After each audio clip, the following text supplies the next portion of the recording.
ಈ ಸ್ಕಿಲ್ ಟ್ಯಾಲೆಂಟ್ನ ನೀನು ಎಷ್ಟೇ ಉಪಯೋಗಿಸಿದ್ರು ಕೂಡ ಅದು ನಿನಗೆ ಔಟ್ಪುಟ್ ರಿಸಲ್ಟ್ ಕೊಡಲಿಲ್ಲ ಅಂತಂದರೆ ಆ ಸ್ಕಿಲ್ ಟ್ಯಾಲೆಂಟ್ ಇದ್ದು ಏನು ಪ್ರಯೋಜನ?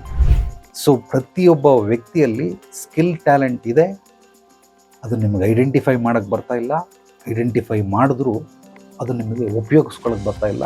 ಉಪಯೋಗಿಸ್ಕೊಂಡ್ರೂ ಕೂಡ ಅಲ್ಟಿಮೇಟ್ ಲೆವೆಲ್ ರಿಸಲ್ಟ್, ಫಲಿತಾಂಶ ಇದು ಸಿಗ್ತಾ ಇಲ್ಲ. ಪ್ರತಿಯೊಂದು ವಸ್ತುವಿನ ಬೆಲೆ, ಪ್ರತಿಯೊಂದು ಸೇವೆಯ ಬೆಲೆ, ಪ್ರತಿಯೊಬ್ಬ ಮನುಷ್ಯನಿಗೆ ಎಷ್ಟು ದಕ್ಕಬೇಕು, ಎಷ್ಟು ಸಿಗಬೇಕು, ಇದು ನಿಸರ್ಗ ರಚಿಸುತ್ತೆ. ಈ ಸಂಪಾದನೆ ನಿಮ್ಮ ಯೋಗ್ಯತೆ, ಅರ್ಹತೆ ಇಷ್ಟಿದ್ದಷ್ಟು ಮಾತ್ರನೇ ನಿಮಗೆ ದಕ್ಕುತ್ತೆ. ಅಪ್ಪ ಅಮ್ಮ ಏನೋ ಕೇಳಿದ್ರೆ ಎಲ್ಲ ಕರ್ಕೊಂಡು ಹೋಗಿ ಇಲ್ಲ ಸ್ವಲ್ಪ ಅಡ್ಜಸ್ಟ್ ಮಾಡ್ಕೊಳ್ಳಿ. ಅಡ್ಜಸ್ಟ್ಮೆಂಟ್ ಎಷ್ಟು? 10,000 ರೂಪಾಯಲ್ಲೇ ಅಡ್ಜಸ್ಟ್ಮೆಂಟ್ ಜೀವನ. ನೆಕ್ಸ್ಟ್ ಲೆವೆಲ್ ಹೋಗೋದೇ ಇಲ್ಲ.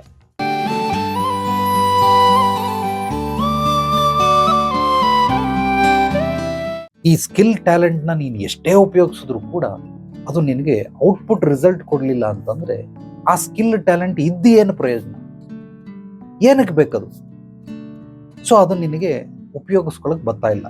ಪ್ರತಿಯೊಬ್ಬ ವ್ಯಕ್ತಿಗೂ ನಾನು ಹೇಳ್ತಿರೋದು 100ಕ್ಕೆ 99 ಜನ ನೋಡ್ಕೊಳ್ಳಿ, ಇವ್ರಿಗೆ ಸ್ಕಿಲ್ ಆ್ಯಂಡ್ ಟ್ಯಾಲೆಂಟ್ ಎರಡೂ ಇದ್ರೂ ಕೂಡ ಎರಡಿಲ್ಲ, ಒಂದರಲ್ಲಿ ಯಾವುದರಲ್ಲೋ ಎಕ್ಸ್ಪರ್ಟ್ ಸ್ಪೆಷಲಿಸ್ಟ್ ಅನ್ಕೊಳ್ಳಿ, ಬಟ್ ಅದನ್ನು ಅವನಿಗೆ ಔಟ್ಪುಟ್ ರಿಸಲ್ಟ್ ಸಿಗ್ತಾ ಇಲ್ಲ.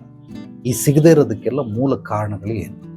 ಫಸ್ಟ್ ಆಫ್ ಆಲ್, ನಿಮಗೆ ಔಟ್ಪುಟ್ ರಿಸಲ್ಟ್ ಸಿಕ್ಕಲಿಲ್ಲ ಅಂದರೆ ಅದು ಸ್ಕಿಲ್ ಟ್ಯಾಲೆಂಟ್ ಅಲ್ಲವೇ ಅಲ್ಲ, ಅದು ನೈಜವಾಗಿಲ್ಲ, ಅದು ಆರ್ಟಿಫಿಷಿಯಲ್ ಆಗಿದೆ. ಅದನ್ನು ನೀವು ಗ್ಲಾಸ್ ಪೀಸ್ ಇಟ್ಕೊಂಡಿದ್ದೀರಾ, ನೀವು ಅನ್ಕೊಂಡಿದ್ದೀರಾ ನನ್ನ ಹತ್ರ ವಜ್ರ ಐತೆ. ಇದು ಕೊಹಿನೂರ್ ವಜ್ರ, ಇದಕ್ಕೆ 100 ಕೋಟಿ ಬೆಲೆ, ಇದಕ್ಕೆ 200 ಕೋಟಿ ಬೆಲೆ, ಇದಕ್ಕೆ 300, 500, 1000 ಕೋಟಿ ಬೆಲೆ ಅಂತ ಸುಮ್ಮನೆ ನಿಮಗೆ ನೀವು ಅನ್ಕೊಳ್ತಾ ಇದ್ದೀರ ಹೊರತು ಒಳ್ಳೆ ವಜ್ರದ ವ್ಯಾಪಾರಿ ಯಾರಾದರೂ ಬಂದರೆ ಎಷ್ಟಪ್ಪ ಅಂತಂದ್ರೆ ಏನೋ ಒಂದು 10 ರೂಪಾಯಿ ಕೊಡ್ತೀನಿ ಅಂತ. 10 ರೂಪಾಯಿನ? ಯಾಕಣ ಇದು ಕೊಹಿನೂರ್ ವಜ್ರ ಅಲ್ಲ ಯೋ, ಇದು ಗ್ಲಾಸ್ ಪೀಸು, ಇದನ್ನ ತಗೊಂಡು ಏನು ಮಾಡಿ 10 ರೂಪಾಯಿನ 15 ರೂಪಾಯಿ ಕೊಡ್ತೀನಿ, ಹೋಗ್ಲಿ ಬಿಡು, ಒಂದು 20 ರೂಪಾಯಿ ಕೊಡ್ತೀನಿ. ಇವನು ಇಷ್ಟು ದಿವಸ ಭ್ರಮೆಯಲ್ಲಿದ್ದ 100 ಕೋಟಿ ಸಿಗ್ತದೆ, 200 ಕೋಟಿ ಸಿಗ್ತದೆ ಅಂತ. ಸೊ ಪ್ರತಿಯೊಬ್ಬ ವ್ಯಕ್ತಿಯಲ್ಲಿ ಸ್ಕಿಲ್ ಟ್ಯಾಲೆಂಟ್ ಇದೆ, ಅದು ನಿಮಗೆ ಐಡೆಂಟಿಫೈ ಮಾಡೋಕ್ಕೆ ಬರ್ತಾ ಇಲ್ಲ. ಐಡೆಂಟಿಫೈ ಮಾಡಿದ್ರೂ ಅದು ನಿಮಗೆ ಉಪಯೋಗಿಸ್ಕೊಳ್ಳೋಕೆ ಬರ್ತಾ ಇಲ್ಲ. ಉಪಯೋಗಿಸ್ಕೊಂಡ್ರೂ ಕೂಡ ಅಲ್ಟಿಮೇಟ್ ಲೆವೆಲ್ ರಿಸಲ್ಟ್, ಫಲಿತಾಂಶ ಇದು ಸಿಗ್ತಾ ಇಲ್ಲ. ಬೇಡ, ಕೆಲವೊಂದರಲ್ಲಿ ಫಲಿತಾಂಶ ಸ್ಟಾರ್ಟಿಂಗಲ್ಲಿ ಸಿಗಲ್ಲ, ಅಟ್ಲೀಸ್ಟ್ ಪ್ರಭಾವನಾದರೂ ಬೀರುತ್ತೆ, ಒಂದು ಇಂಪ್ಯಾಕ್ಟ್ ಕೊಡುತ್ತೆ. ಯಾರೋ ಒಬ್ಬ ಸಿಂಗರ್ ಎಲ್ಲೋ ಹೋಗಿ ಒಂದು ಕನ್ನಡ ರಾಜ್ಯೋತ್ಸವದಲ್ಲಿ ಹಾಡು ಹೇಳ್ದ, ಯಾರೋ ಒಬ್ಬ ಮ್ಯೂಸಿಕ್ ಡೈರೆಕ್ಟರ್ ನೋಡ್ದ, ಒಬ್ಬ ಸಿನಿಮಾ ನಿರ್ದೇಶಕ ನೋಡ್ದ, ಈ ಬರ ಇಲ್ಲಿ ಅಂತ ಅಂದ್ಬಿಟ್ಟು ಅವನಿಗೊಂದು ಸಿನಿಮಾದಲ್ಲಿ ಹಾಡು ಕೊಟ್ಬಿಟ್ಟು ಹಾಡೋದು. ದುಡ್ಡು ಕೊಟ್ಟಿಲ್ಲ, ಸುಮ್ಮನೆ ಹೋಗೋ ಬರೋಕ್ಕೆ ಬಸ್ ಚಾರ್ಜ್ ಕೊಟ್ಟರು.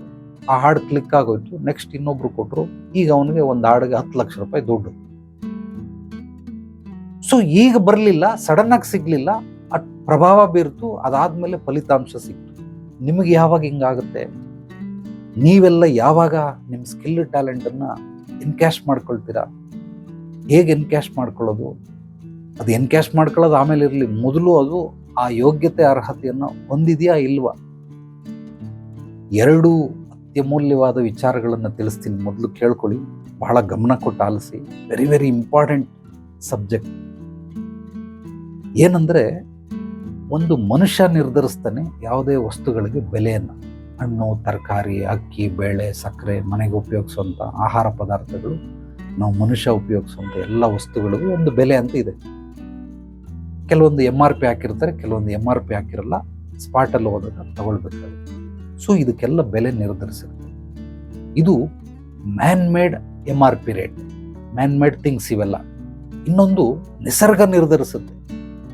ಪ್ರತಿಯೊಂದು ವಸ್ತುವಿನ ಬೆಲೆ, ಪ್ರತಿಯೊಂದು ಸೇವೆಯ ಬೆಲೆ, ಪ್ರತಿಯೊಬ್ಬ ಮನುಷ್ಯನಿಗೆ ಎಷ್ಟು ದಕ್ಕಬೇಕು, ಎಷ್ಟು ಸಿಗಬೇಕು, ಇದು ನಿಸರ್ಗ ರಚಿಸುತ್ತೆ. ನಾನು ಅನ್ಕೊಳ್ತೀನಿ ತಿಂಗಳಿಗೆ ಇಷ್ಟು ದುಡಿತೀನಿ, ಇಷ್ಟು ದುಡಿಬೇಕು, ಇಷ್ಟು ದುಡಿತೀನಿ, ಇಷ್ಟು ಆಲ್ರೆಡಿ ದುಡಿದಿದ್ದೀನಿ, ಇದೆಲ್ಲ ನಾನು ಅನ್ಕೊಳ್ಳೋದು.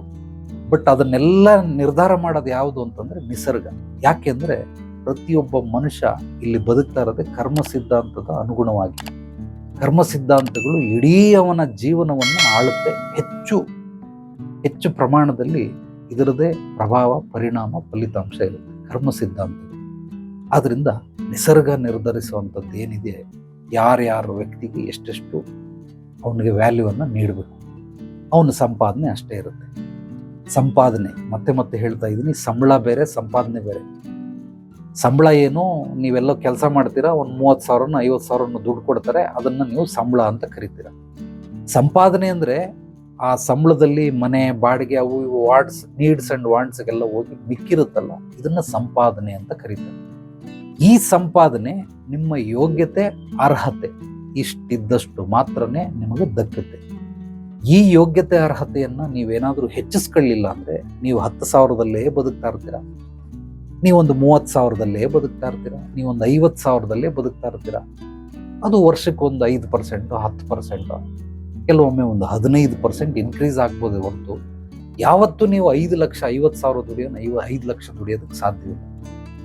ಡೈಲಿ ಒಂದು 1,000 ರೂಪಾಯಿ ವ್ಯಾಪಾರ ಮಾಡೋನು ಒಂದು 10,000 ಮಾಡೋದಕ್ಕೆ ಸಾಧ್ಯವಿಲ್ಲ, 10,000 ಮಾಡೋನು 1 ಲಕ್ಷ ಮಾಡೋದಕ್ಕೆ ಸಾಧ್ಯವಿಲ್ಲ. ನಿನ್ನ ಯೋಗ್ಯತೆ ಅರ್ಹತೆ ಎಷ್ಟಿದೆಯೋ ಅಷ್ಟು ನಿಸರ್ಗ ಅತ್ಯದ್ಭುತವಾಗಿ ಕೊಟ್ಟೆ ಕೊಡ್ತದೆ. ಈಗ ಈ ಯೋಗ್ಯತೆಯ ಅರ್ಹತೆಯನ್ನು ಕಂಡುಕೊಳ್ಳೋದು ಹೇಗೆ? Very simple. ಅದರಿಂದ ನಿನಗೆ ಸಂಪಾದನೆ ಆಗ್ತಾ ಇದೆ ಅಂತಂದ್ರೆ ಅದು ನಿನ್ನನ್ನು ಬೆಳೆಸ್ತಾ ಇದೆ ಅಂತ ಅರ್ಥ. ಬೆಳೆಸ್ಲಿಲ್ಲ ಅಂದ್ರೆ ಉಳಿಸ್ತಾ ಇದೆ ಅಂತ ಅರ್ಥ. ಕೆಲವ್ರು ಏನ್ ಮಾಡ್ತಾರೆ, ನನ್ನ ಅನುಭವದಲ್ಲಿ ಹೇಳ್ತಾ ಇದ್ದೀನಿ, ಏನೋ ಒಂದು ಕೆಲಸ ಕಲ್ತಿರ್ತಾರೆ. ಈ ಕೆಲಸದಲ್ಲಿ ಒಂದು ಉದಾಹರಣೆಗೆ ಪಂಚತತ್ವಗಳ ತರ 5 ಹಂತಗಳನ್ನು ಮಾಡ್ಕೊಂಡ್ಬಿಡ್ತಾರೆ. ಮೊದಲನೇ ಹಂತ, ಒಂದು ಉದಾಹರಣೆ, ಒಬ್ಬ ವಾಚ್ಮೆನ್ ಅಂತ ಇಟ್ಕೊಳ್ಳಿ. ಮೊದಲನೇ ಹಂತದ ವಾಚ್ಮೆನ್, ಅವನು ಮೊದಲು ಯಾವತ್ತೂ ಕೆಲಸ ಮಾಡಿಲ್ಲ, ಇವತ್ತೇ ವಾಚ್ಮೆನ್ ಕೆಲಸ ಮಾಡ್ತಾ ಇರೋದು. ಸೇರ್ಕೊಂಡ ಒಂದು ತಿಂಗಳಿಗೆ ಒಂದು 10,000 ಕೊಡ್ತಾರೆ. ಇದನ್ನ ನಾವು ಜಲತತ್ವ ಅಂತ ಅನ್ಕೊಳ್ಳೋಣ. ನಾನು ಉದಾಹರಣೆಗೆ ವಾಚ್ಮೆನ್ ಹೇಳ್ತಾ ಇದ್ದೀನಿ. ಡ್ರೈವರ್ ಆಗ್ಬೋದು, ಕಲಾವಿದ ಆಗ್ಬೋದು, ವೆಲ್ಡರ್ ಆಗ್ಬೋದು, ಕಾರ್ಪೆಂಟರ್ ಆಗ್ಬೋದು, ಸೊ ಟೈಲರ್ ಆಗ್ಬೋದು, ಯಾವುದೇ ಒಂದು ವೃತ್ತಿ ಮಾಡ್ತಾರೆ, ನೀವು ವ್ಯಾಪಾರಸ್ಥರಾಗಿರ್ಬೋದು. ಪ್ರತಿಯೊಂದು ಕೆಲಸದಲ್ಲಿ ಮೊದಲನೇ ಹಂತ 10,000, 10ರಿಂದ ಒಂದು 12,000. ಜಲತತ್ವ ಎರಡನೇ ತತ್ವದಲ್ಲಿ ಇವನೇನ್ ಮಾಡ್ತಾನೆ, ಒಂದು 20ರಿಂದ 30,000 ದುಡಿತಾನೆ. ಒಂದ್ ಕಡೆ ಅವನು ವಾಚ್ಮೆನ್ನೇ, ಬಟ್ ಇವನಿಗಿಂತನೂ ಅವನು ವ್ಯಾಲ್ಯೂವನ್ನು ಹೆಚ್ಚಿಸ್ಕೊಂಡಿದ್ದಾನೆ. ಇವನಿಗಿಂತನೂ ಅವನು ಬೆಸ್ಟ್ ಅಲ್ಲ, ದಿ ಬೆಸ್ಟ್ ಅವನು. ಸೊ ಆದ್ರಿಂದ ಇವನು ಜಲತತ್ವ. ಇನ್ನು ನೆಕ್ಸ್ಟು ಅಗ್ನಿ ತತ್ವ. ಇವನು ತಿಂಗಳಿಗೆ 1 ಲಕ್ಷ ರೂಪಾಯಿ ದುಡಿತಾನೆ. ವಾಚ್ಮೆನ್ ಕೆಲಸನೇ ಇವನು ತಿಂಗಳಿಗೆ 1 ಲಕ್ಷ ದುಡಿತಾನೆ.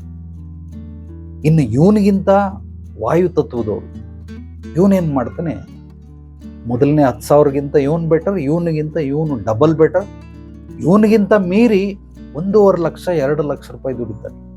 ಇನ್ನು ಆಕಾಶ ತತ್ವ, ಅವನು ಕೂಡ ವಾಚ್ಮೆನ್, ತಿಂಗಳಿಗೆ ಒಂದು 4.5ರಿಂದ 5 ಲಕ್ಷ ದುಡಿತಾನೆ. ಭಾರತೀಯ ಅಂತ ಇಟ್ಕೊಳ್ಳಿ, ನಿಮಗೆ ನಾನು ಹೇಳಿದ್ದೆಲ್ಲವೂ ನೆನಪಿಗೆ ಬರ್ತದೆ. ಒಬ್ಬ ವಾಚ್ಮೆನ್ ಕೆಲಸ ಮಾಡೋನು 10,000ದಿಂದ 5 ಲಕ್ಷ ರೂಪಾಯಿವರೆಗೂ ದುಡಿತಾನೆ. ಈ 5 ಹಂತಗಳನ್ನ ಕೆಲಸ ಮಾಡೋದ್ರಲ್ಲಿ ಇಟ್ಕೊಳ್ಬೇಕು. ಕೆಲವ್ರು ಏನ್ ಮಾಡ್ತಾರೆ, ಮೊದಲನೇ ಹಂತಕ್ಕೆ ಅಂದ್ರೆ ಊಟ ಬಟ್ಟೆ ಸೂರಿಗೆ ಎಷ್ಟು ಬೇಕು ಅಷ್ಟು ಕೆಲಸಗಳನ್ನ ಕಲ್ತಿರ್ತಾರೆ, ಅಷ್ಟರಲ್ಲೇ ಇಡೀ ಜೀವನ ಕಳೆದು ಬಿಡ್ತಾರೆ. ನೆಕ್ಸ್ಟ್ ಲೆವೆಲ್ ಏನು ಅಂತ ಹೋಗೋದೇ ಇಲ್ಲ. ಇಷ್ಟರಲ್ಲೇ ಕರೆಕ್ಟಾಗಿ ಹೀಗೆ ಹೋಗ್ಬಿಡ್ತಾರೆ ಹೊರತು 10,000 ರೂಪಾಯಲ್ಲೇ ಜೀವನ ಮಾಡ್ಕೊಂಡು ಅದರಲ್ಲೇ ಸ್ವಲ್ಪ ಹೊಂದಿಸ್ಕೊಂಡು ಅದರಲ್ಲೇ ಅಡ್ಜಸ್ಟ್ ಮಾಡಿ. ಹೆಂಡತಿ ಏನೋ ಒಂದು ಎಕ್ಸ್ಟ್ರಾ ಕೇಳಿದೆ, ಇವಾಗ ಆಗಲ್ಲ, ಈ ತಿಂಗಳಲ್ಲಿ ದುಡ್ಡಿಲ್ಲ, ಸ್ವಲ್ಪ ಅಡ್ಜಸ್ಟ್ ಮಾಡಿ. ಮಕ್ಕಳೇನೋ ಕೇಳಿದ್ರು, ಮಗನೇ ಅಡ್ಜಸ್ಟ್ ಮಾಡ್ಕೊ. ಅಪ್ಪ ಅಮ್ಮ ಏನೋ ಕೇಳಿದ್ರು, ಎಲ್ಲ ಕರ್ಕೊಂಡು ಹೋಗಿ, ಇಲ್ಲ ಸ್ವಲ್ಪ ಅಡ್ಜಸ್ಟ್ ಮಾಡ್ಕೊಳ್ಳಿ. ಅಡ್ಜಸ್ಟ್ಮೆಂಟ್ ಎಷ್ಟು? 10,000 ರೂಪಾಯಲ್ಲೇ ಅಡ್ಜಸ್ಟ್ಮೆಂಟ್ ಜೀವನ. ನೆಕ್ಸ್ಟ್ ಲೆವೆಲ್ ಹೋಗೋದೇ ಇಲ್ಲ. ಯಾಕೆ ಅಂದ್ರೆ ಅವನು ಕಲ್ತಿರೋ ಕೆಲಸ ಅಷ್ಟೇ. ಆ ಕೆಲಸಕ್ಕೆ ನಿಸರ್ಗ ಅವನು ಕೊಡ್ತಾ ಇರೋಂಥ ಸಂಭಾವನೆ ಅಷ್ಟು. ಯಾಕೆ ಕಲ್ತ್ಕೊಳ್ಳಿಲ್ಲ ಅಂತಂದ್ರೆ ಆಸಕ್ತಿ ಇಲ್ಲ, ಮೈಂಡ್ ಸೆಟ್ ಆಗ್ಬಿಟ್ಟೈತಿ, ಯಾಂತ್ರಿಕ ಬದುಕು. ಬೆಳಿಗ್ಗೆ ಎದ್ದವಳು, ನಾಷ್ಟ ಮಾಡು, ಕೆಲ್ಸಕ್ಕೆ ಹೋಗು, ತಿರ್ಗಪ್ಪ, ಕುತ್ಕೋ, ರೀಲ್ಸ್ ನೋಡು, ಇಲ್ಲಾಂದ್ರೆ ಕುತ್ಕೊಂಡು ಸೀರಿಯಲ್ ನೋಡು, ಇಲ್ಲಾಂದ್ರೆ ಕುತ್ಕೊಂಡು ಯಾವುದೋ ಒಂದು ಮೂವಿ ನೋಡು, ಇಲ್ಲ ಹುಡುಗರ ಜೊತೆ ಫ್ರೆಂಡ್ಸ್ ಜೊತೆ ಹೋಗಿ ಆಟೆ ಹೊಡಿ. ಇದನ್ನೆಲ್ಲ ಒಂದು ಯಾಂತ್ರಿಕ ಬದುಕು ಮಾಡ್ಕೊಂಡ್ಬಿಟ್ಟಿರ್ತಾರೆ. ಸ್ವಿಚ್ ಆನ್ ಮಾಡಿದ್ರೆ ಫ್ಯಾನ್ ಓಡ್ತದೆ, ಸ್ವಿಚ್ ಆಫ್ ಮಾಡಿದ್ರೆ ಫ್ಯಾನ್ ಆಫ್ ಆಗ್ಬಿಡ್ತದೆ. ಇಷ್ಟೇ, ವೆರಿ ಸಿಂಪಲ್. ಈ ರೀತಿ ಮಾಡ್ಕೊಂಡು ಜೀವನ ಎಲ್ಲ ಏನ್ ಮಾಡ್ತಾರೆ, ಆ ಒಂದು ಯಾಂತ್ರಿಕ ಬದುಕನ್ನೇ ಮಾಡ್ತಾ ಇರ್ತಾರೆ.